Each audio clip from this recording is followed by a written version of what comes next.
السلام علیکم ورحمۃ اللہ وبرکاتہ۔ باب 5 ہے، ٹاپک کا نام ہے عقائد و مذہب اور ابلیس۔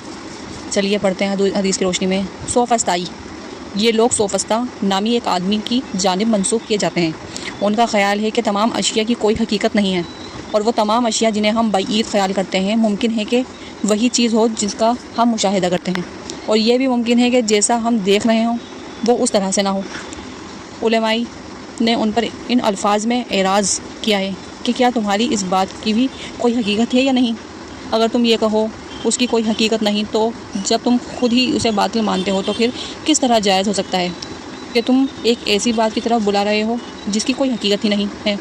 گویا کہ تم خود اس بات کا اقرار کر رہے ہو کہ تمہارا قول اور تمہاری دعوت کو قبول کرنا جائز نہیں ہے، اور اگر تم یوں جواب دو کہ اس قول کی حقیقت ہے تو تم نے اپنے مذہب کو چھوڑ دیا۔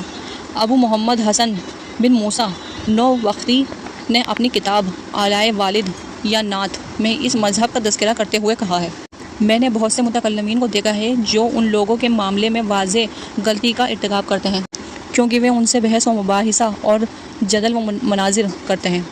ان کے مذہب کو رد کرنے کے لیے ان کے سامنے حجتیں اور دلائل بیان کرتے ہیں، حالانکہ وہ لوگ حقیقت کو تو مانتے ہی نہیں ہیں اور نہ ہی وہ مشاہدے کا اقرار کرتے ہیں۔ لہٰذا یہ لوگ ایسے آدمی سے گفتگو کرتے ہیں جو یہ کہتا ہے میں نہیں جانتا کہ کوئی مجھ سے گفتگو کر رہا ہے یا نہیں، تو ایسے شخص سے مناظرہ کس لیے کرتے ہیں جس کا گمان ہی یہ ہے کہ وہ نہیں جانتا کہ خود موجود ہے یا نہیں؟ وہ کیسے اس آدمی سے باتیں کرتے ہیں جو اس بات کا دعویٰ کرتے ہیں کہ بولنا اور خاموش رہنا برابر ہے اور صحیح اور غیر صحیح برابر ہے۔ پھر انہوں نے مزید فرمایا: مناظرہ تو اس آدمی سے ہونا چاہیے جو کسی ضرورت کا اقرار کرے یا کسی بات کا اعتراف کرے۔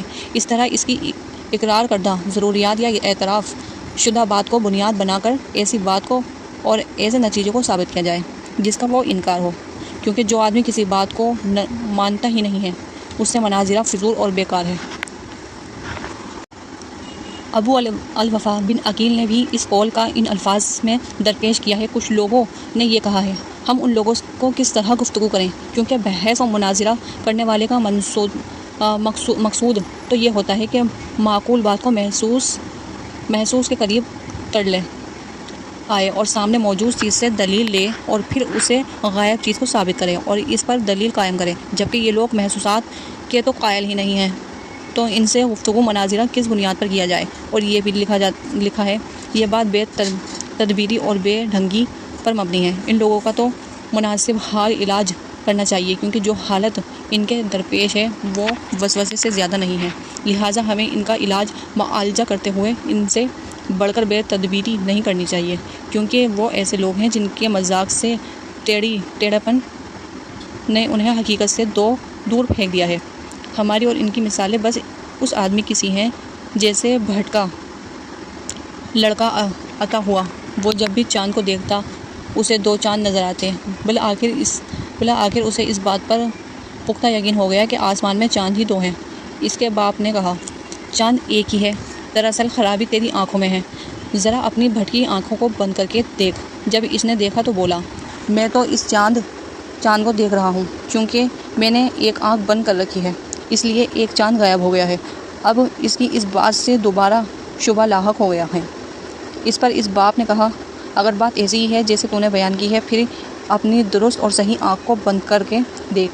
چنانچہ اس نے ایسا کیا تو اسے 2 چاند نظر آئے۔ اس طریقے سے اسے اپنے باپ کی بات کی صداقت و صحت پر یقین آ گیا۔ اس ٹاپک سے ہمیں یہ سمجھ آتا ہے کہ ہمیں سنی سنائی باتوں پر یقین نہیں کرنا، دلیل والی باتوں پر یقین کرنا ہے۔ کسی نے کہہ دیا ہے کہ ہماری آنکھ ایک ہے تو اسے ایک مان لینا، یا ہمیں اندھ وشواس والی باتیں، ان کی طرف نہیں جانا ہے، سمجھداری سے کام لینا ہے قرآن کے ذریعے۔